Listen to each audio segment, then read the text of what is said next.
Sí, está bien. O a 25, Rodrigo. ¿Está bien? Ok, bien, hermanos. Génesis capítulo 9. Esta es la porción donde vamos a estar.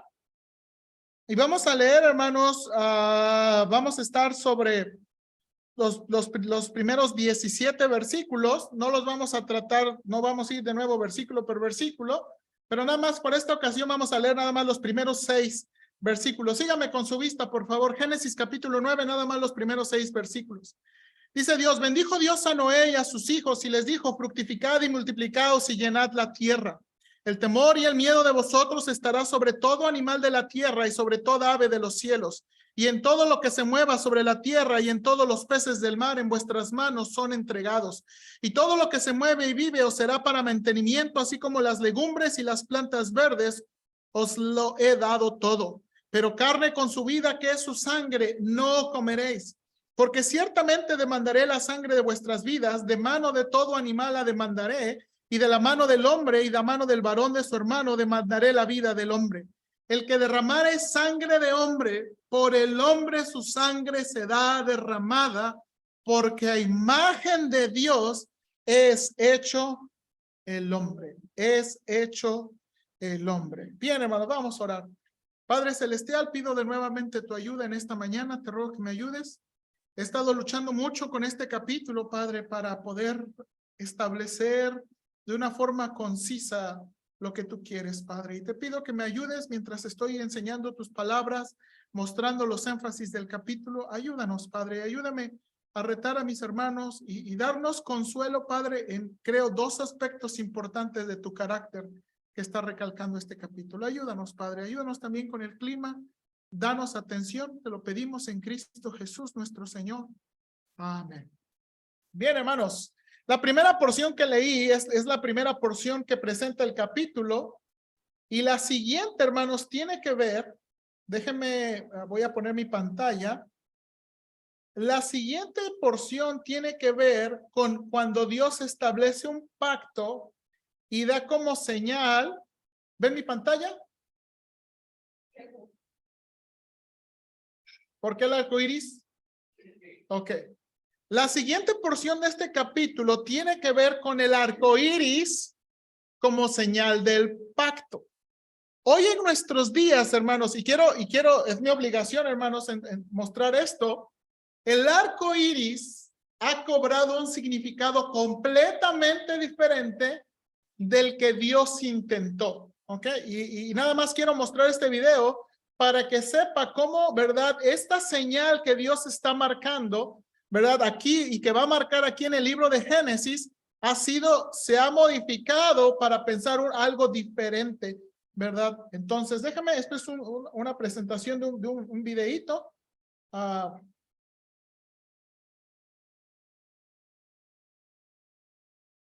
Voy a compartir la pantalla y el sonido. Ok. Era de la comunidad gay. ¿Alguna vez te has preguntado por qué la comunidad gay tiene como símbolo una bandera con los colores del arco iris? Todo inició en el desfile del orgullo gay, celebrado en la ciudad de San Francisco, California, el 25 de junio de 1978.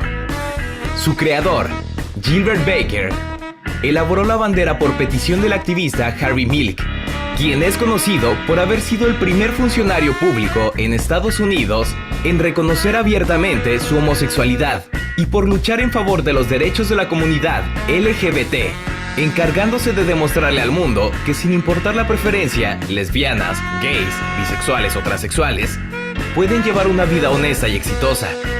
Harvey y Gilbert se conocieron en 1974, un año después de que Milk se instalara en la ciudad de San Francisco, California, y empezara su carrera de política. Milk le pidió a Baker que creara algo con lo que la comunidad pudiera identificarse y sentirse orgullosa, pues ya había pasado casi una década desde que inició el movimiento social que se supone les daría libertad y derechos.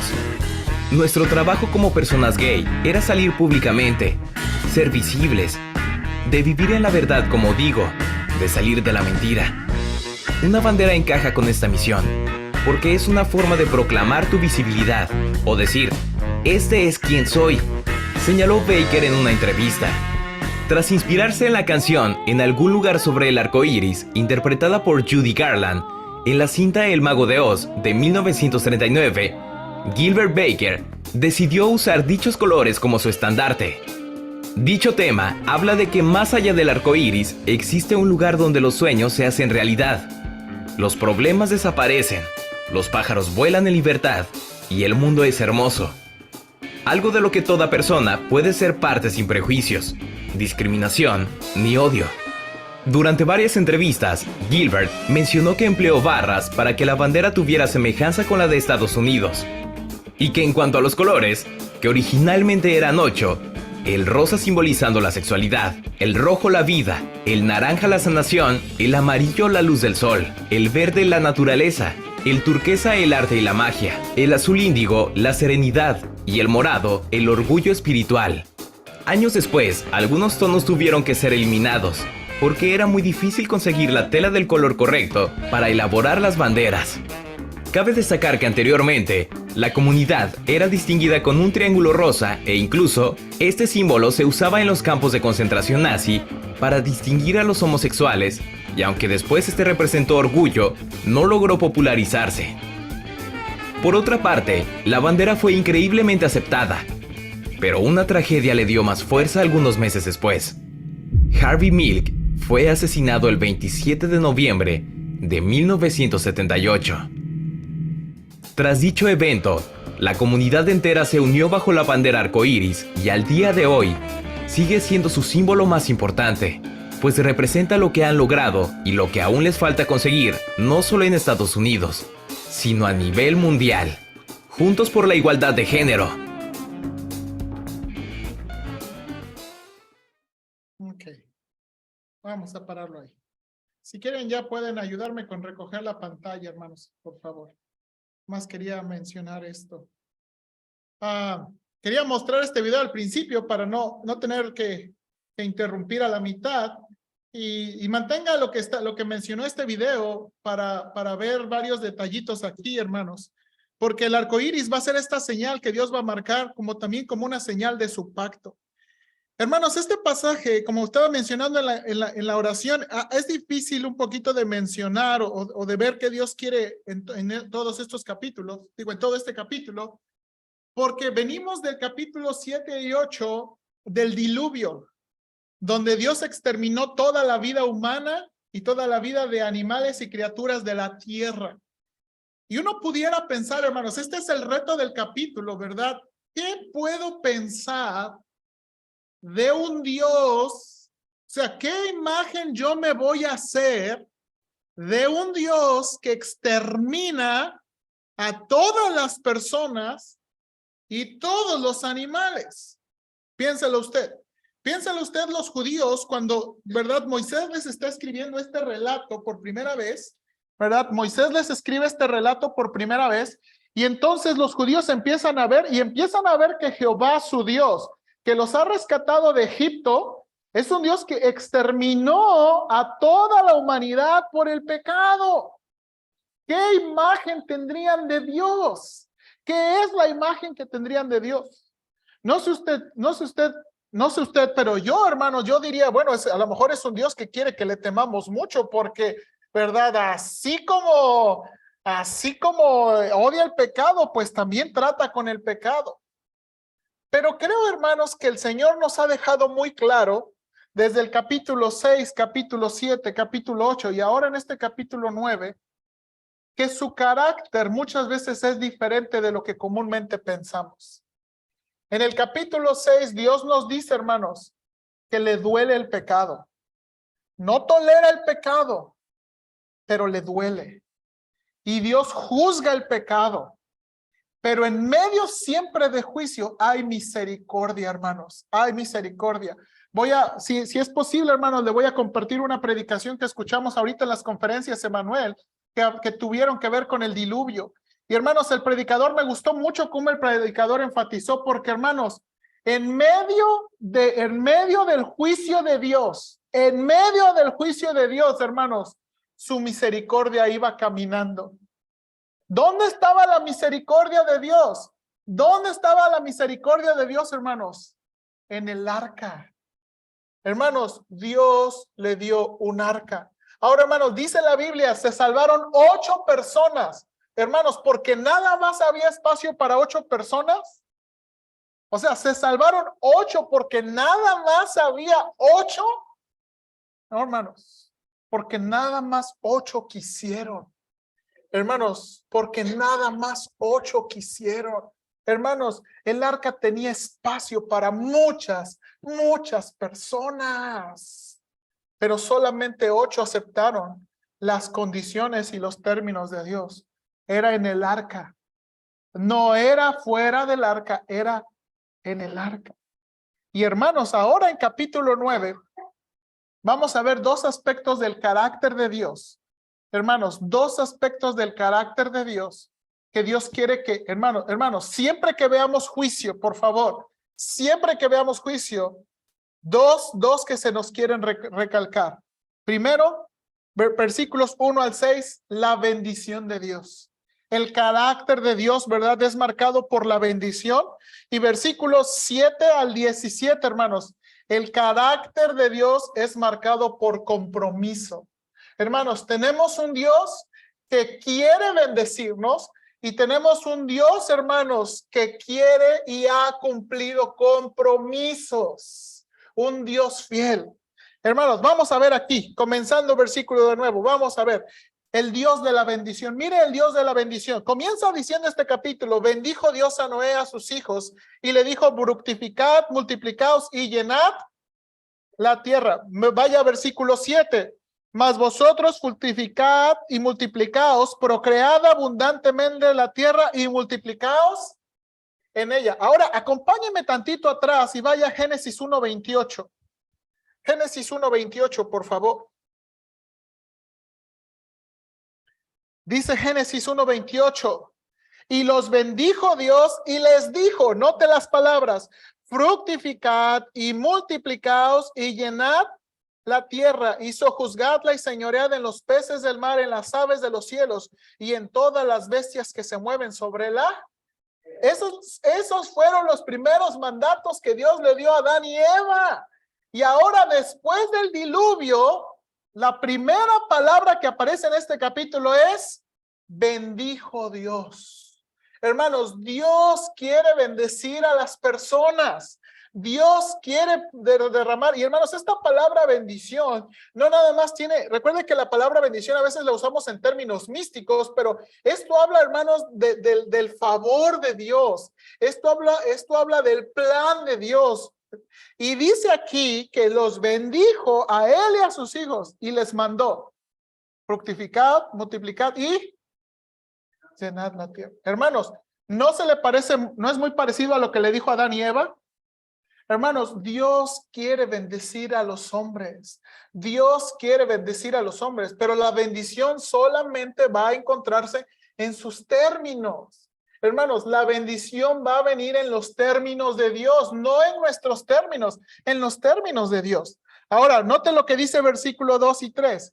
El temor y el miedo de vosotros estarán sobre todo animal de la tierra y sobre toda ave de los cielos y en todo lo que se mueve sobre la tierra y en todos los peces del mar y en todas vuestras y en vuestra mano son entregados. Miren lo que dice versículo 3. Todo lo que se mueve y vive os será para mantenimiento, así como las legumbres y plantas verdes os lo he dado todo. Hermanos, ahora, note aquí, Dios dijo, el miedo de vosotros va a estar sobre los animales, sobre todos los animales.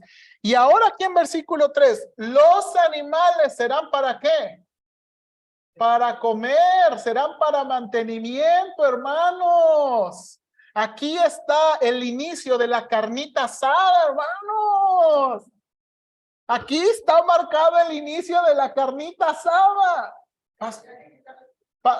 Ahí vamos, ahí vamos. Ahora, pastor, ¿por qué dice usted eso? Porque miren a capítulo 1, versículo 29 y 30. En el capítulo 1, versículo 29 y 30, Dios había dicho, note, cuál era el alimento de las personas. Dice versículo 29 y 30. Y dijo Dios, he aquí os he dado toda planta que da semilla, que está sobre toda la tierra, y todo árbol en que hay fruto y que da semilla os serán para comer. Y a toda bestia de la tierra, y a todas las aves de los cielos, y a todo lo que se arrastra sobre la tierra, en que hay vida, toda planta verde le será para comer. Y fue, hermanos, ¿cuál era la dieta de Adán, Eva y todos los animales antes de la caída? Plantas, plantas. Ahora, hermanos, aquí, nada más tengo que mencionar algo. Hay que tener cuidado de malinterpretar esto que está apareciendo en la Biblia como, ahí está, pastor, hay que ser vegetariano o vegano porque la bendición de Dios estaba cuando comieron plantas. Ahora, hermanos, hay cristianos, hermanos, y no voy a meterme en este asunto. Hay cristianos que defienden con estos versículos que el plan de Dios para nuestro mantenimiento son puras verduras y legumbres. Primero, no creo que ese es el propósito del versículo. Y en segunda cosa, creo que aquí en capítulo 9, Dios está marcando muy claro, capítulo 9, versículo 3, que ahora los animales iban a ser parte del ¿qué? Del mantenimiento de los hombres. ¿Ok? Parte del mantenimiento de los hombres. Ahora entonces los hombres iban a poder ahora a sacrificar los animales para su ¿qué? Para su propio mantenimiento. Ahora, pero aquí Dios va a estipular algo muy interesante. Versículos 4 al 6. Miren los versículos 4 al 6.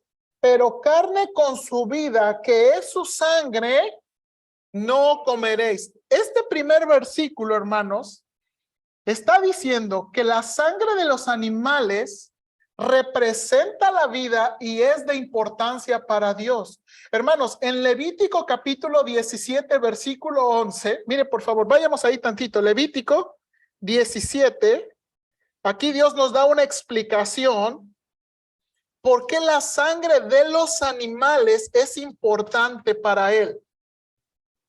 Levítico 17:11, por favor. Levítico 17:11 dice, porque la vida de la carne en la sangre está. Ahora, note, miren lo que dice Dios. Y yo os la he dado para hacer expiación sobre el altar para vuestras almas, y la misma sangre haría expiación de la persona. Hermanos, aquí Dios está estableciendo que la razón para no comer sangre es porque representa la vida y sirve. Y esa sangre de los animales servía para cubrir los pecados, para poder acercarnos al Señor. Entonces el Señor establece, hermanos, aquí que sí van a comer animales, pero no van a comer ¿qué?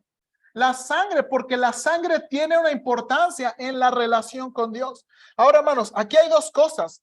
Esto establece, por favor, que la vida animal no es más importante que la vida humana. Hermanos, la vida animal no es más importante que la vida humana. Hermanos, hoy en nuestros días, es más fácil meter a una persona a la cárcel por crueldad animal que por una injusticia y un delito a otra persona. Hermanos, hoy en nuestros días es más fácil en verdad meter a la cárcel a alguien por un asunto, ¿verdad? A algún animal que un asunto con una persona. Hermanos, nos contaba el pastor Octavio y el hermano Ortega que fueron a Cuba. Matar una vaca en Cuba es peor, hermanos, que matar a un hombre en Cuba. Hermanos, aquí Dios está estableciendo que la vida animal no es más importante que la vida humana. Ahora, pero también tengo que decir esto. Esto no significa ni es una invitación a la crueldad animal. Hermanos, Dios no se agrada de la crueldad animal. Hermanos, es muy interesante. En el Antiguo Testamento, cuando Dios establece reglas, y cuando, mire esto, Dios establece aún reglas de descanso y de alimento. Adivine a quién estaba considerando. A los animales. Miren lo que dice Éxodo 20:10. Aquí están los 10 mandamientos. Éxodo 20:10.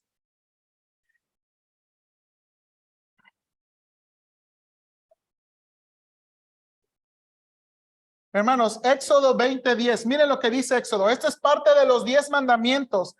Miren lo que dice. Voy a leer desde el 9. 6 días trabajarás y harás toda ¿qué? Tu obra, mas el séptimo día es reposo para Jehová tu Dios. No hagas en él obra alguna, tú, ni tu hijo, ni tu hija, ni tu siervo, ni tu criada, ni tu bestia, ni tu extranjero que está dentro de tus puertas. Vaya al capítulo 23, versículo 12, por favor, 23:12. Mire lo que dice aquí. 6 días trabajarás y al séptimo día reposarás para que descanse. Mire lo que dice aquí. Tú, buey y tu asno, y tome refrigerio el hijo de tu sierva y el extranjero. Hermanos, cuando vemos que Dios está dando aquí a los animales para alimento y sustento, eso no está siendo una invitación, hermanos, a la crueldad animal, porque los animales también son importantes para Dios. Hermanos, cuando usted va al Nuevo Testamento, el Señor Jesucristo le dice, ¿quién cuida a los pajaritos? El DIF. ¿Quién cuida a los animales? Dios cuida a los animales, hermanos. Hermanos, Dios cuida su creación. Dios cuida su creación. Entonces, la primera aquí, regresa a Génesis capítulo 9, Dios está diciendo, los animales van a ser para sustento, pero ten cuidado de no comer sangre. Tengan cuidado de no comer sangre. Ahora, hermanos, va a haber, usando este asunto de la sangre, miren lo que dice versículos 5 y 6. Porque ciertamente demandaré la sangre de vuestras vidas. De mano de todo animal la demandaré y de mano de todo hombre. De mano del varón su hermano demandaré la vida del hombre. Note aquí, el que derramare sangre de hombre, el que derramare sangre de hombre, por el hombre su sangre será derramada, porque a imagen de Dios es hecho el hombre. Dios, usando este asunto de la sangre, ahora, hermanos, va a mostrar la importancia de la vida humana. Ahora, hermanos, eso es muy importante. La importancia de la vida humana para el Señor. ¿Por qué eso es muy importante? ¿Por qué Dios quiere dejar esto muy claro, importante? Porque uno pudiera pensar, ay, si el Señor se echó a miles y miles de personas, ay, que yo me eché a uno, ¿no? Uno pudiera malinterpretar el diluvio diciendo, ay, si el Señor se echó miles y yo nada más me puedo echar uno, yo nada más le traigo ganas a uno. Bebés y todo eso. Bueno, hermanos, y gracias por tocar ese punto porque creo que tiene una aplicación aquí. Hermanos, note aquí, en estos 2 versículos, 3 veces Dios dice, demandaré, demandaré, demandaré. Hermanos, esto también puede traducirse, pediré cuentas. Hermanos, Dios aquí establece la pena capital como el justo juicio por quitar la vida. Aquí, hermanos, en este capítulo, en este versículo, Dios está estableciendo la pena capital como el justo juicio por quitar la vida. Ahora, hermanos, ¿por qué este juicio es muy severo? ¿Por qué? Vida por vida. Aún, hermanos, mire ahí lo que dice, aún de los animales que mataran a las personas, si un animal mataba a una persona, ese animal tenía que morir. Porque este es un juicio muy severo. Mire lo que dice al final del versículo 6. Porque a imagen de Dios es hecho el hombre. Hermanos, de nuevo, Dios quiere y establece el valor de la vida humana. Hermanos, Dios quiere bendecir a las personas. La vida humana es muy importante para el Señor. Entonces, Dios quiere que, ¿verdad? Después de un diluvio y después de una tragedia y después que pudiéramos malinterpretar el carácter del Señor, el Señor está muy en serio diciendo, yo soy un Dios de la bendición y yo quiero que se multipliquen y llenen la tierra, ¿verdad? Que se multipliquen y llenen la tierra. Pero tengan cuidado con la vida humana. Ahora, hermanos, la hermana Patti acaba de tocar un punto que estaba pensando aquí. Hermanos, el asunto es muy complejo y no quiero meterme en un asunto porque aquí va a ser una discusión muy larga. Pero hermanos, una de las razones por que no apoyamos el aborto es esta, por lo que Dios piensa de la vida humana. Y nosotros creemos, hermanos, que la vida humana comienza en la concepción. Al unirse un óvulo y un espermatozoide, la vida comienza. Hermanos, la vida comienza. Ahora, hermanos, el aborto es un tema muy complejo. Hermanos, no se puede, hermanos, no se puede, y hay que tener mucho cuidado de hablar del aborto en términos, ¿verdad? Como muy dogmáticos y establecer reglas y establecer criterios, porque, hermanos, es un asunto muy complejo, muy complejo. Lo único que necesito decir es esto: la vida humana es de muy alto valor. Y no nada más, hermanos, y no nada más de los niños que se logran, sino de los niños que se que se conciben. No nada más de los jóvenes que crecen, no nada más de los adultos. La vida humana es de mucho valor. Tanto que Dios dice 3 veces, la voy a ¿qué? Demandar. La voy a demandar. La voy a demandar. Hermanos, Dios está muy en serio con esto. Después de eso, hermanos, de nuevo, después de Dios establecer la bendición, los términos de la bendición, el decirles que por favor, ¿verdad?, se multipliquen, que los animales serán de alimento y que tengan mucho cuidado de preservar la vida humana. Entonces, hermanos, mire lo que dice versículo 8. Y habló Dios a Noé y a sus hijos con él diciendo: He aquí yo establezco mi pacto con vosotros y con vuestros descendientes después de vosotros, y con todo ser viviente que está con vosotros, aves, animales y toda bestia de la tierra que está con vosotros, desde todos los que salieron del arca hasta todo animal de la tierra. Hermanos, versículos 8 al 10 nos habla de los recipientes del pacto. Dios va a establecer un pacto. Hermanos, un pacto, hay que entender aquí, hermanos, un pacto en la Biblia es 2 personas. Un pacto regularmente se hace entre 2 personas y establece note aquí, un pacto, hermanos, establece las responsabilidades y las obligaciones en esa relación. Los pactos, hermanos, son usados para establecer. Muchas veces pensamos que los pactos son nada más como un asunto de negocios, pero los pactos en el Antiguo Testamento establecían las responsabilidades y las obligaciones en una relación. Hoy en día eso es lo que significa el matrimonio. El matrimonio, ¿verdad? El matrimonio es un pacto entre 2 personas que establece las responsabilidades y los beneficios en una relación. ¿Ok?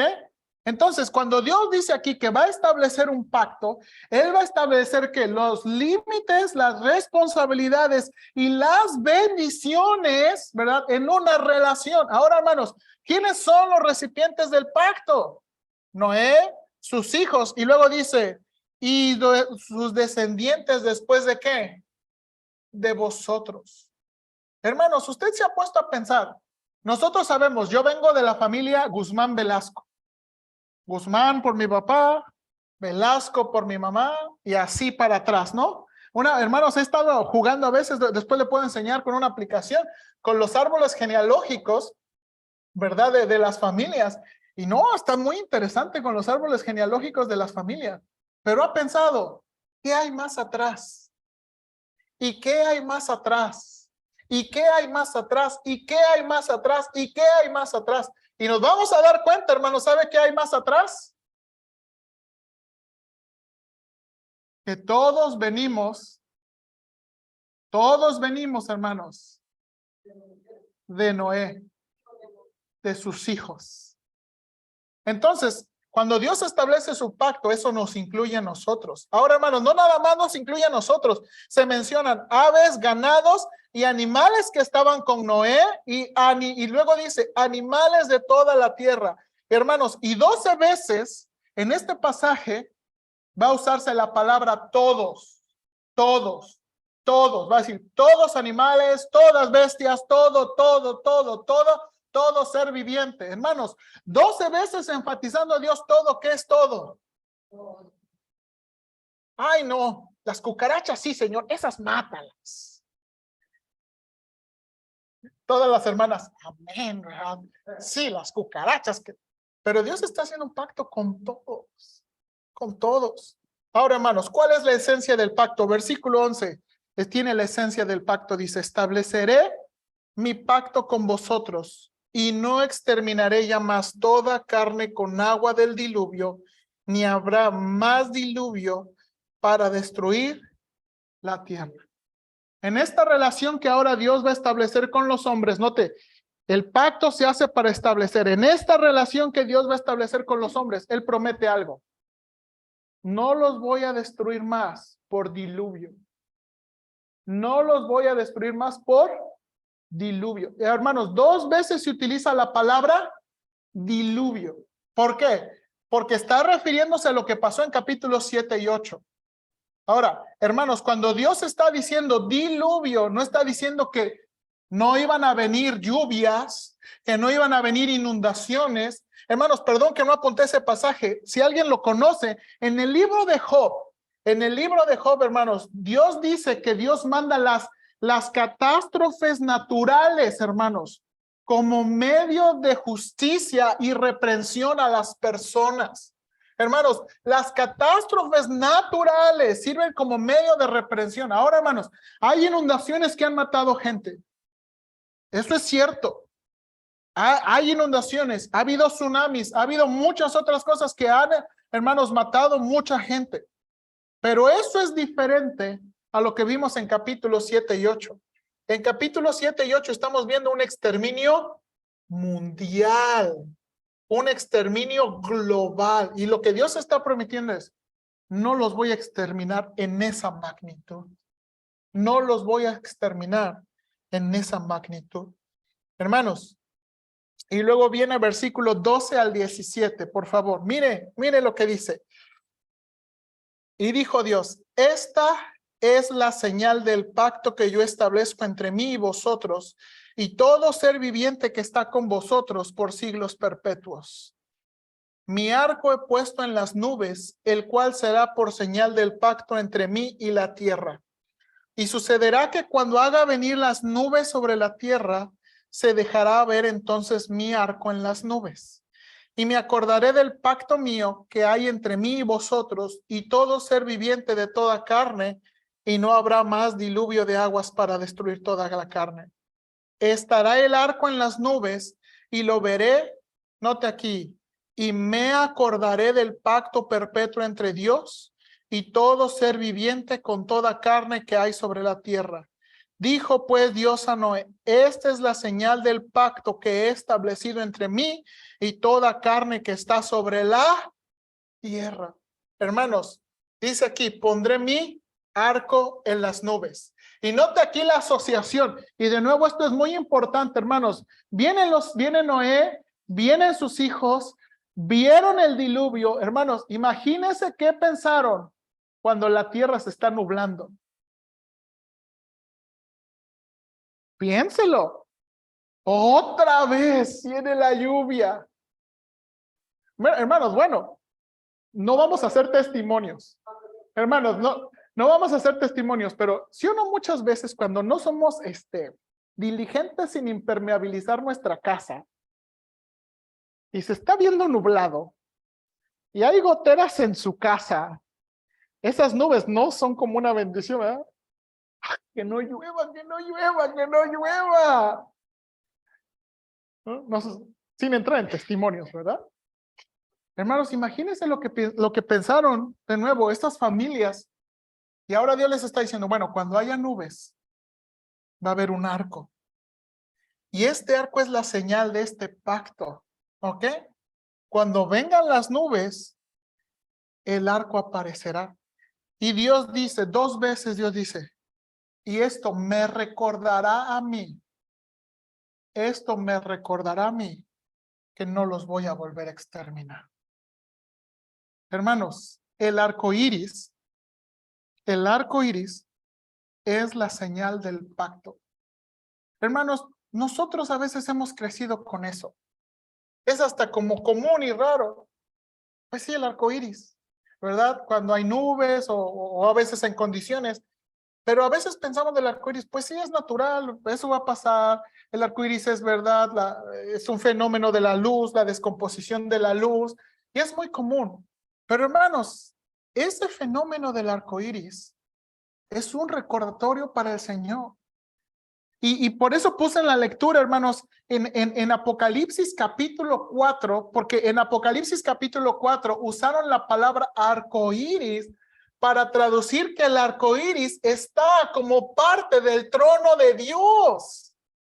Hermanos, en Apocalipsis capítulo 4 el arcoíris está como ¿qué? Como parte del trono de Dios. Señor, no podías escoger, es que son muchos colores, escógete uno. ¿Por qué aparece el arco iris ahí? Hermanos, de nuevo, creo que de nuevo este capítulo está enfatizando y quiere de nuevo ayudarnos a pensar correctamente del carácter de Dios. Un Dios que ¿qué? Un Dios que quiere bendecir a la humanidad. Y un Dios, hermanos, que recuerda sus compromisos. Hermanos, Dios es un Dios que recuerda sus compromisos. Ahora, hermanos, este es en términos estrictos o en términos técnicos, esta es la primera vez que Dios establece un pacto en el Antiguo Testamento. ¿Ok? No, antes de este capítulo no aparece la palabra pacto. Hay algunos que piensan que Dios estableció un pacto con Adán y Adán y Eva, y puede ser, pero no aparece la palabra pacto. Aquí aparece y muchas veces la palabra pacto. Hermanos, Dios quiere, y esta es una de las cosas que Dios, hermanos, cuando Dios se compromete a algo, Dios lo cumple. Cuando Dios se compromete a algo, Dios lo cumple. Una de las cosas, hermanos, de su carácter es que Dios cumple. Bueno, también en la Biblia nos anima que cuando los hombres hacen pacto con Dios y hacen promesas a Dios, deben ¿qué?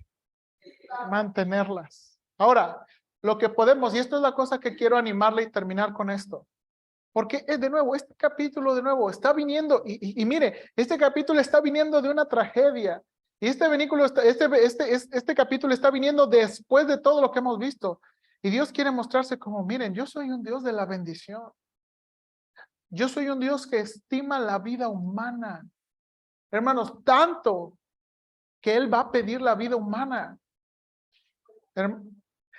Y ahora, y en esta señal del pacto, hermanos, de nuevo, que para nosotros es muy común, Dios es un Dios que recuerda sus compromisos y cumple sus compromisos. Hermanos, en el Nuevo Testamento y en toda la Biblia, bueno, déjeme decirlo así, en toda la Biblia, Dios se ha comprometido con sus hijos.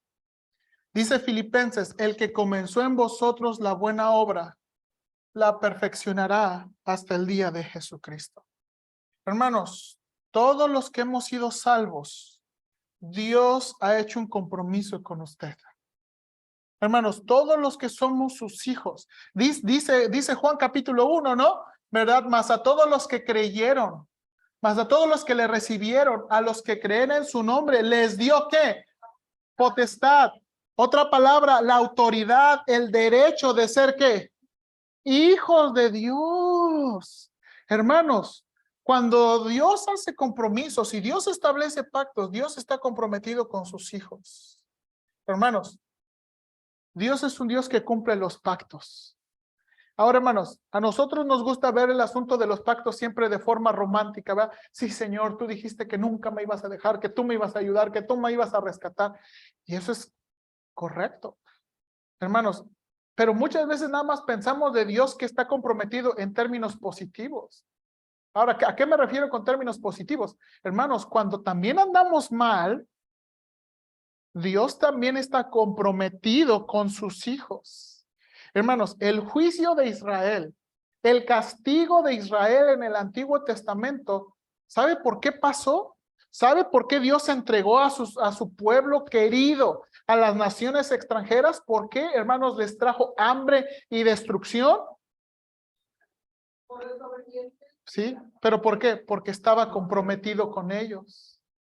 Él estaba comprometido. Dios les dijo, si ustedes me obedecen, si ustedes no me obedecen, esto va a pasar. Hermanos, Dios es un Dios de compromisos en todas las maneras. Hermanos, Dios está comprometido de ayudarnos. Dios está comprometido, ¿verdad?, de rescatarnos. Veíamos la vez pasada, tenemos un sumo sacerdote, hermanos, que está comprometido. Dice que vive para interceder por nosotros.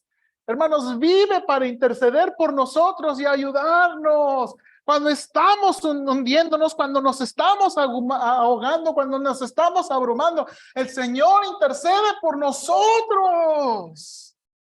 Pero a la misma vez, cuando estamos obstinados, necios y cerrados de oídos, Dios sigue comprometido. Hermanos, Dios no es como nosotros. Yo tengo que decir, hermanos, que mi carácter es hermanos, muchas veces yo soy, y esta es una de las cosas que me reta mucho como pastor, a veces mi carácter es, si no quieren, échenselas. Búsquenme cuando ocupen. Muchas veces es así. Hermanos, he tratado con los alumnos de instituto ahorita por más de 11 años. Y a veces, ¿verdad? Y a veces, me desespero y, ¿no quieren? Pues reprueben. Pero Dios no es así. Y gracias porque Dios no es así. Gracias porque Dios no es como nosotros. Y Él nos busca y nos ama constantemente. Constantemente. Muy paciente. Y hermanos, este es el carácter de Dios. Un Dios, hermanos, que establece pactos, que se compromete, que los cumple, que los recuerda. Hermanos, cada que hay lluvia y cada que vemos el arco iris, usted puede pensar, es un Dios que recuerda, es un Dios que recuerda. Y le enseñé el video, hermanos, para enseñarles que ahora, de nuevo, en la bandera, ¿verdad? De la bandera que han tomado como estandarte, es todo lo contrario. O sea, ¿se vio la última frase?